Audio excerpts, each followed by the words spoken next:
మొదటి యోహాను పత్రిక 3వ అధ్యాయం 3వ వాక్యం. ప్రియులారా, ఇప్పుడు మనము దేవుని పిల్లలమై ఉన్నాము. మనమిది ఏమవుదుమో అది ఇంకా ప్రత్యక్షపరచబడలేదు, కానీ ఆయన ప్రత్యక్షమైనప్పుడు ఆయన ఉన్నట్లుగానే ఆయనను చూతుము గనుక ఆయనను పోలి ఉందమని ఎరుగుదుము. ఆయన యందు ఈ నిరీక్షణ పెట్టుకొనిన ప్రతివాడును ఆయన పవిత్రుడై ఉన్నట్టుగా తను పవిత్రుడుగా చేసుకొనును. ఆయన నిర్మలుడుగా ఉన్నట్లుగా మనం నిర్మలులుగా మారాలి. హెబ్రీ రాసిన పత్రిక 7వ అధ్యాయము 25-26. పవిత్రుడును నిర్దోషియు నిష్కల్మషుడును పాపులలో చేరక ప్రత్యేకముగా ఉన్నవాడును ఆకాశ మండలము కంటే మిక్కిలి హెచ్చైన వాడునైన ఇట్టి ప్రధాన యాజకుడు మనకు సరిపోయిన వాడు.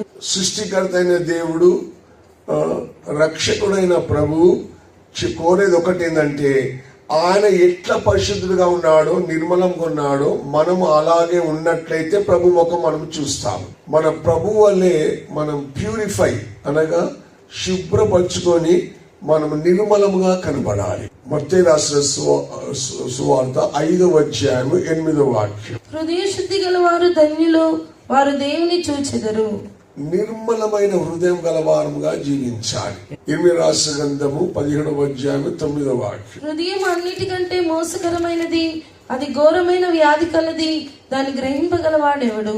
హృదయం అన్నిటికంటే మోసకరమైన హృదయంలో ప్యూర్ గా ఉన్నవారు, నిర్మలంగా ఉన్నవారే దేవుని చూస్తారు. మార్క్స్ వార్త 7వ అధ్యాయము 21వ వాక్యం. మనుషుల హృదయంలో నుండి దురాలోచనలను, జారత్వములను, దొంగతనములను, నరహత్యలను, వ్యభిచారములను, లోభములను, చెడుతనములను, కృత్రిమమును, కామ వికారమును, మత్సరమును, దేవదూషణయు, అహంభావమును, అవివేకమును వచ్చును. ఈ చెడ్డవన్నీ లోపల నుండి బయలు వెళ్లి మనుషుని అపవిత్రపరచునని ఆయన చెప్పెను. కనుక హృదయంలో ఇన్ని కార్యములు దాగి ఉన్నాయి. ఆ చెడుతనం అంతా తొలగించేది యేసు రక్తం అని మనం మర్చిపోవాలి. మన హృదయం శుద్ధి చేసేది యేసయ్య రక్తం. అందుకొరకే యేసయ్య రక్తం చేత మన హృదయం ఎప్పుడు శుద్ధి చేసుకోవాలి. ప్రభు రాకడికి ఎత్తబడాలంటే, మనం ఆత్మీయులుగా జీవించాలంటే మన హృదయం ప్యూర్ గా ఉండాలి, శుద్ధిగా ఉండాలి. ఆ హృదయం అంతా ప్యూరిఫై చేయాలి. అందులోంచి అవన్నీ చెడుతనం తీసేయాలి. ఆ చెడుతనం నువ్వే విడిచిపెట్టాలని 2వ దినవృత్తాంతంలో 7:14 దేవుడు సెలవిస్తాడు. 2వ దినవృత్తాంతంలో 7:14. పేరు పెట్టబడిన నా జనులు తమ్ము తాము తగ్గించుకొని ప్రార్థన చేసి నన్ను వెదకి తమ చెడు మార్గములను విడిచిన ఎడల విసర్జించుట, విడిచిపెట్టుట. ఈ హృదయంలో ఉన్న ఈ చెడుతనమును విసర్జించాలి, విడిచిపెట్టాలి. ఒక దినం ప్రభు ముఖంలో చూడాలంటే నీ హృదయం ప్యూర్ గా ఉండాలి. అపోస్తుల కార్యం 8వ అధ్యాయంలో తాను ఎలాగో నిర్మలముగా ఉన్నాడో మనం కూడా నిర్మలముగా మారాలి. బాప్తిసం ద్వారా ఈ నిర్మలం అనేది, ప్యూర్ అనేది స్టార్ట్ అవుతుంది. యేసే రక్తం ద్వారా నీ హృదయం అనేది ప్యూరిఫై అవుతుంది, శుద్ధీకరించుకో. తర్వాత పరిశుద్ధాత్మ ద్వారా దొరుకుతుంది. ఎఫెసీయుల పత్రిక 10వ అధ్యాయము 22వ వాక్యం. నిర్మలమైన ఉదుకముతో స్నానం చేసిన శరీరమును గలవారమునై ఉండి విశ్వాస విషయములో సంపూర్ణ నిశ్చయిత కలిగి యథార్థమైన హృదయముతో మనము దేవుని సన్నిధానమునకు చేరు. ప్యూర్ వాటర్ అంటే ఏంటిది? దేవుని యొక్క వాక్యము ప్యూర్ వాటర్. అది దాంతోనే నీ యొక్క హృదయము, మనస్సాక్షి శుద్ధి చేయాలి. ప్యూర్ వాటర్ అన్నప్పుడు అది పరిశుద్ధాత్మకు చూపిస్తుంది, వాక్యాన్ని కూడా చూపిస్తుంది. యోహాను సువార్త 7వ అధ్యాయము 37-38. నా యందు విశ్వాసం ఉంచి వాడెవడో లేఖనము చెప్పినట్టు వారి కడుపులో నుండి జీవజల నదులు పారునని బిగ్గరగా చెప్పెను. బైబిల్ ఏం బోధిస్తుందంటే, ప్రధానంగా తొలకరి వర్షం, కడువరి వర్షం, the latter rain, తర్వాత దప్పికొన్న వారికి నీరు. ప్రకటన 22వ అధ్యాయము 17వ వాక్యం. దప్పికొనిన వాని రానిమ్ము, దప్పికొన్న వాని రానిమ్ము, ఇచ్చయించు వానిని జీవజలమును ఉచితముగా పుచ్చుకొన నిమ్ము. కనుక నీరు పరిశుద్ధాత్మ బోధిస్తున్నట్టుగా మనం గ్రహిస్తున్నాం. ఈ యొక్క ప్యూర్ వాటర్ ద్వారా ఉదక స్నానం చేయాలి. ఎఫెసీ రాసిన పత్రిక 5వ అధ్యాయము 27వ వాక్యం. అటువలే క్రీస్తు కూడా సంఘమును ప్రేమించి అది కలంకమైన ముడత అయినను అట్టిది మరి ఏదైనాను లేక పరిశుద్ధమైనది గాను నిర్దోషమైనది గాను మహిమగల సంఘము గాను ఆయన తన ఎదుట దాన్ని నిలవబెట్టుకొనవలెనని వాక్యముతో ఉదక స్నానము చేత దానిని పవిత్రపరిచి పరిశుద్ధపరచుటకై దాని కొరకు తన్ను తాను అప్పగించుకొని. దేవుని యొక్క వాక్యము అది నీటి వలె నిన్ను ఉదక స్నానం చేయిస్తుంది, పరిశుద్ధపరుస్తుంది. ప్యూర్ వాటర్ ఏం చేస్తుంది? మచ్చ, డాగు, ముడత అటువంటి మరి ఏది లేకుండా నిన్ను కడుగుతుంది, నిన్ను శుద్ధి చేస్తుంది. ఆ ప్యూర్ వాటర్ అనేది అది నిర్మలమైన ఆ యొక్క నీరు ఏం చేస్తుందంటే నీ హృదయం శుద్ధి చేస్తుంది, నీ ప్రాణాత్మ జీవం పరిశుద్ధపరుస్తుంది, నిన్ను మహిమగల సంఘంగా మారుస్తుంది. వాక్యం అనే నీరు నీ హృదయంలో నీ శరీరం శుద్ధి చేస్తుంది. అందుకొరకే మన జీవితం పరీక్షించుకొని మనం శుభ్రం చేసుకోవాలి. నిర్మలమైన వాక్యం చేత ఉదక స్నానం చేసుకోవాలి. ఆయన రాకడలో ఆయన ముఖమును మనం దర్శించబోతున్నాం. అందుకొరకే ఈ నిర్మలమైన వాక్యం చేత ఎల్లప్పుడూ మనం ఉదక స్నానం చేసుకొని ఆయన వలె ఆయన రూపంలో మనం మారుతూ ఉండాలి. నిర్మలమైన ఉపదేశం అది అపోస్తుల ద్వారా బోధింపబడ్డది. ఉపదేశం అని చెప్పినప్పుడు నిన్ను పరిపూర్ణంగాను పరిశుద్ధంగాను మార్చే ఉపదేశం.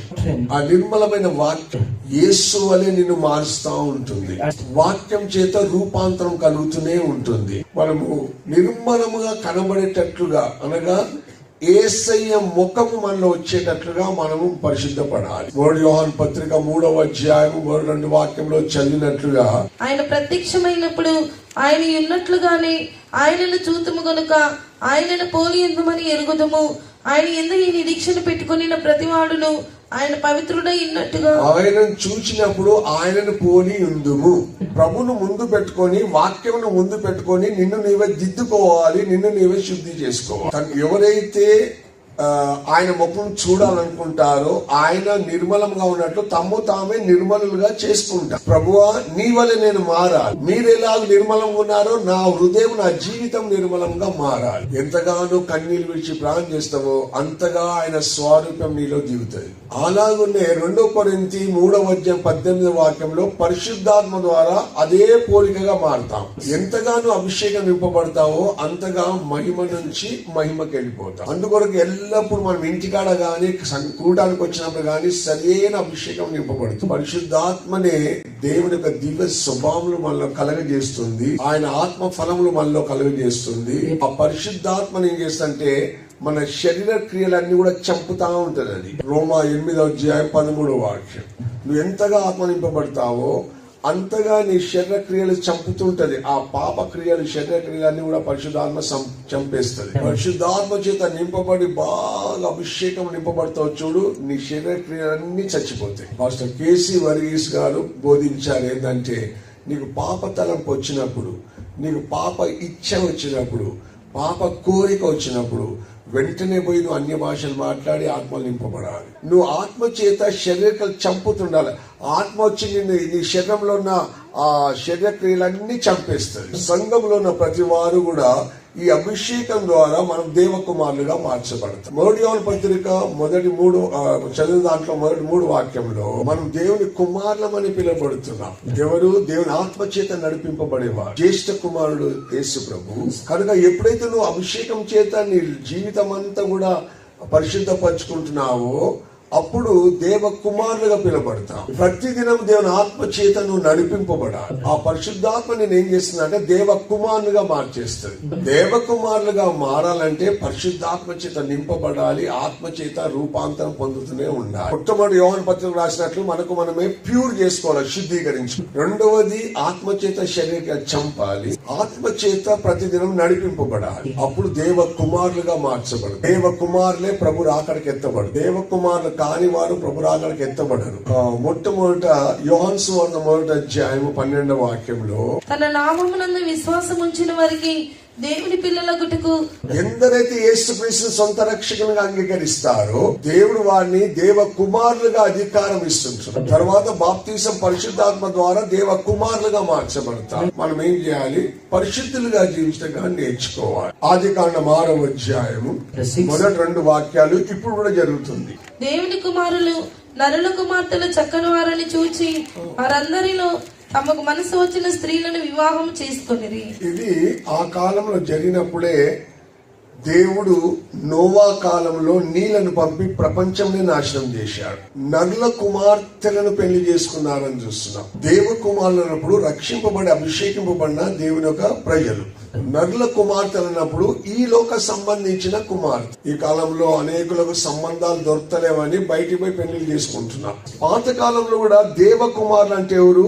ఆదాము, షేతు, తర్వాత హానోకు, ఈ సంతానమైన దేవకుమారులు. తర్వాత నరుల కుమార్తెలను పెళ్లి చేసుకున్నాం. నరుల కుమార్తెలన్నప్పుడు కయీన్స్ ద్వారా బయలుదేరింది. ఇంకా తర్వాత దేవునికి విరుద్ధంగా జీవించిన వారి యొక్క కుమార్తెలు నరుల కుమార్తెలు.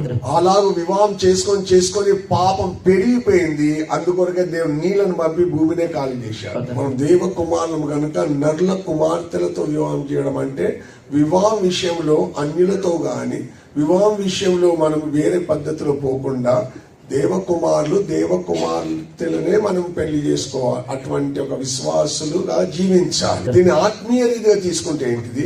దేవకుమారులైన వాడు నరుల కుమార్తె అన్నప్పుడు అది బలహీనమైన స్వభావాలను బోధిస్తుంది.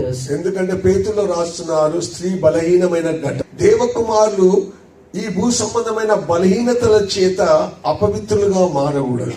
ఈ బలహీన స్వభావాలని ఒప్పుకొని విడిచిపెట్టాలి. అప్పుడు యేసు రక్తం నేను పరిశుద్ధపరిచి దేవ కుమారులుగానే నివసించడానికి దేవుడు సాయం చేస్తాడు. రోమలు రాసిన పత్రిక 8వ అధ్యాయం 3వ వాక్యం. దేవుని కుమారులు పొందబోవు మహిమగల స్వాతంత్ర్యము పొందుదనన్న నిరీక్షణ గలదై స్వేచ్ఛగా కాక దాన్ని లోపర్చిన వారి మూలముగా వ్యర్థపరచబడిను. సృష్టి యావత్తు ఇది వరకు ఏకగ్రీవముగా మూల్గుచు ప్రసవ వేదన పడుచున్నదని ఎరుగుదము. అంతేకాదు ఆత్మ యొక్క ప్రథమ ఫలముల నొందిన మనము కూడా దత్తపుత్రత్వము కొరకు అనగా మన దేహము యొక్క విమోచనము కొరకు కనిపెట్టుచు మనలో మనము మూల్గుచున్నాము. అది కాచుకొని ఎందును కాంక్ష తోడను అంటే అర్థం ఏంటంటే ఈ దేహం యొక్క విమోచన కొరకు కనిపెడుతూ జీవించే వారే రాకడకెత్తబడతారు. మూలుగుచున్నారు అని చూస్తున్నాం. సృష్టి అంతా మూలుగుతుంది. ఈ దేవ కుమారులు ఎప్పుడు ఎత్తబడతారా, మాకెప్పుడు విమోచన దొరుకుతుందా అనేది సృష్టి మొరపెడుతుంది. సంఘం అంతా కూడా ఆత్మ ప్రథమ ఫలమైన వారు మూలుగుతూనే ఉన్నారు. ప్రభువా నువ్వు ఎప్పుడు వస్తావు, ఎప్పుడు తీసుకొని వెళ్తావు? ఒక్క మాటలు చెప్పాలంటే మూలిగే అనుభవం ప్రార్థన జీవితం. ప్రభు రాకడను ఎత్తపడాలంటే దేవ కుమారులు రాకడ ఎత్తపడాలంటే ఎల్లప్పుడు మూలిగే అనుభవం, ప్రార్థన చేసే అనుభవం ఉండాలి. ప్రకటన గ్రంథం 12వ అధ్యాయంలో అక్కడ గర్భిణీ స్త్రీ వలె ఆ స్త్రీ ప్రసవ వేదన పడుచు మూలుగుచుంది. ఆమె గర్భిణి ప్రసవ వేదన పడుచు ఆ నొప్పులకు కేకలు వేయుచుండెను. ప్రసవ వేదన పడుచు కేకలు వేస్తుంది, మూలుగుతుంది. ఆ మగ శిశువు కూడా లోపల జన్మించుటకు జయజీతం చేసేవారు జన్మించుటకు కూడా వారు కూడా మూలిగే అనుభవంలో ఉంటున్నారు. భయంకర కాలం రాబోతుంది. సృష్టిలో ఏమేమి జరగబోతుందో ఎవరికి తెలుస్తలేదు. రాకడ సూచనలన్నీ నెరవేరుతున్నాయి. నువ్వు ప్రభు రాకడకు ఎత్తబడాలంటే దేవ కుమారులుగా జీవించాలి. దాని తీసే కొత్త నిబంధన కాలం కూడా చెప్పబడ్డది. ఈత 82 మీరు దైవములనియు మీరందరూ సర్వోన్నతుని కుమారులనియు నేనే సెలవిచ్చి ఉన్నాను. You are a God, you are a sons of God. ఒక్క మాట చెప్పాలంటే విశ్వాసులైన వారు, సేవకులైన వారు ఈ స్టాండర్డ్ కు రావాలి. ఆయన పోలికగా మార్చబడాలి. ఆయన నిర్మలంగా ప్యూర్ గా ఉన్నట్లు మనము పరిశుద్ధంగా మార్చుకోవాలి. వారే ప్రభు రాకడకి ఎత్తబడతారు. ప్రభు త్వరగా వస్తున్నాడు. సాతాను మోసం చేస్తున్నాడు. ప్రభు రాకడ కొరకు మన కుమారులుగా కనిపెడుతున్నాడు. Our father is our god. మన దేవుడే మన తండ్రి. అందుకొరకే దేవ కుమారులకు ఈ భూమి మీద దేవుడు వారిని కాపాడుతాడు, రక్షిస్తాడు, అన్ని సహాయం చేస్తాడు.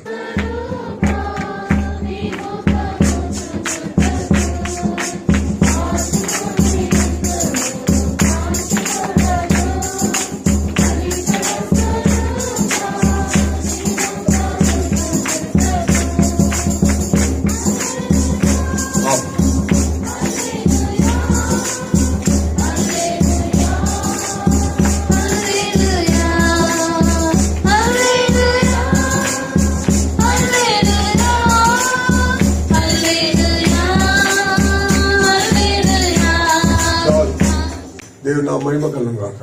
అందుకొరకే దేవ కుమారులు దేవుని ముఖము చూస్తగాను సిద్ధపడుతుంటారు. యేసయ్య ముఖము చూస్తకు సిద్ధపడుతుంది. వాక్యం చేత ఉదక స్నానం చేయాలి. పరిశుద్ధాత్మ చేత శరీర క్రియలు చంపాలి. మహిమ నుంచి మహిమకు దేవుని పోలికగా మార్చబడాలి. మూలుగుతూ వేదన పడుతూ కన్నీళ్లతో ప్రార్థన చేస్తూ మనం సిద్ధపడాలి. ఈ లోకంలో నీకు అనేక శ్రమలు ఉన్నవి, అనేక కష్టాలు, అనేక పోరాటం ఉంది. సాతాను నిన్ను సియోనుగా యెరూషలేముగా మాటకు విడిచిపెట్టాడు. ఆ శ్రమలు హింసలను పోతుండాలి. కానీ ఈ భూమి మీద కొన్ని దినాలే నువ్వు ఆ శ్రమలు అనుభవిస్తున్నావు. కానీ ఒక దినం ఏమైతుంది, ప్రభు ముఖం చూచినప్పుడు ఆ కన్నీళ్ళన్నీ దేవుడు తుడిచివేస్తాడు. ప్రభు ముఖం చూచినప్పుడు నువ్వు ఆనందిస్తుంటావు. ఏమో 70-80 సంవత్సరాలు నీ కష్టాలు. మోషే అంటాడు కీర్తనలు 90 అధ్యాయము 10-11 అనుకుంటా అంతే. అయినను వాటి వైభవము ఆయాసమే దుఃఖమే అది త్వరగా గతించిపోతుంది. మేము ఎగిరిపోవుదుము. ఎగిరిపోయేది రాకడకు. ఆ రాకడికి ఎత్తబడిన తర్వాత ప్రభుతోని అది యుగములు ప్రభుతో మనం ఆనందిస్తాం. దేవుడు ఎన్ని దినాలు ఉంటాడో అన్ని దినాలు పరలోకంలో మనం కూడా ఈ సదాకాలం ఉంటాం. దాని కొరకే కొన్ని కష్టాలు, కొన్ని నిందలు, అవమానములు, హింసలు యేసే కొరకు నువ్వు అనుభవిస్తుంది. మనం మహిమగా ఉండి ఎగిరిపోయినప్పుడు ప్రభు సన్నిధిలో యుగాయుగములు సంతోషమే. రాకడ అతి సమీపంగా ఉంది. నువ్వు అధైర్యపడి అవిశ్వాసపడి జీవించవద్దు. యేసయ్య కొరకు కనిపెడుతూనే ఉండాలి. అదే యెషయాలో మనం చదువుతున్నాము, యెహోవా కొరకు కనిపెట్టు వారు నూతన బలం పొందుతారు. కనిపెట్టుట అంటే అర్థం ఏంటిది? ప్రభు రాకడ కొరకు. 40 అధ్యాయం 30 వాక్యం. బాలురు సొమ్మసిల్లుదురు, అలయుదురు, యవనస్తులు తప్పక తొట్టిల్లుదురు. యెహోవా కొరకు ఎదురు చూచువారు నూతన బలము పొందుదురు. వారు పక్షిరాజుల వలె రెక్కలు చాపి పైకి ఎగురుదురు, అలైక పరుగెత్తుదురు, సొమ్మసిల్లుగా నడిచిపోవుదురు. నూతన బలం పొందుదురు. ఎవరైతే ప్రభు కొరకు కనిపెడుతూనే ఉంటారు, ఎప్పుడు వస్తావు ప్రభువా, ఎప్పుడు వస్తావు ప్రభువా, ఎప్పుడు వస్తావు కనిపెడుతున్న వారికి లోపల నూతన బలం, పక్షిరాజు వారి నూతన బలం వస్తుంది. ఒకసారి చెప్పాను, పక్షిరాజుకు వయస్సు అయిపోయిన తర్వాత తన రెక్కలు బలహీనప్పుడు ఎగరడం కష్టమైపోతుంది. పక్షిరాజు ఎన్నడూ భూమి మీద జీవించదు, ఎత్తైన కొండ మీదనే ఉంటుంది. బలహీనమైనప్పుడు అది ఎగరలేకపోతుంది. పక్షిరాజు ఏం చేస్తా అంటే 2 రెక్కలను కొండలకు రాళ్లకు టక కొట్టేస్తుంటది. ఆ ఈకలన్నీ రాలిపోతుంది. ఆ కొండ మీద అలాగే నిలబడుతుంది. దేవుని కొరకు కనిపెడతా ఉంటుంది. అప్పుడు ఏమైతుందంటే మళ్ళీ ఈకలు కొత్తగా వస్తుంది. ఈ సత్యమును చూసిన వారు చెప్పారు. బలం మళ్ళీ వస్తుంది, మళ్ళీ ఎగిరిపోతూనే ఉంటుంది. అందుకొరకే ప్రభు రాకడ కనిపెట్టే ఒక అనుభవం నీకు ఉండాలి. నూతన బలం పొందుతా. అలసిపోవద్దు, సమస్యలొద్దు, కానీ ప్రభు రాకడకు కనిపెట్టుతూ నువ్వు బలం పొందుకో. దేవుడు సాయం చేయనట్లుగా స్తోత్రం చేద్దాం. పక్షిరాజు వలె ఉన్నత బలమును పొందుచు అనుదినము పైకి ఎగిరిపోవునట్లు. పక్షిరాజు వలె ఉన్నత బలమును పొందుచు అనుదినము పైకి ఎగిరిపోవునట్లు. నూతన శక్తితో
ఆలోచన కొరకై స్తోత్రం చేద్దాం.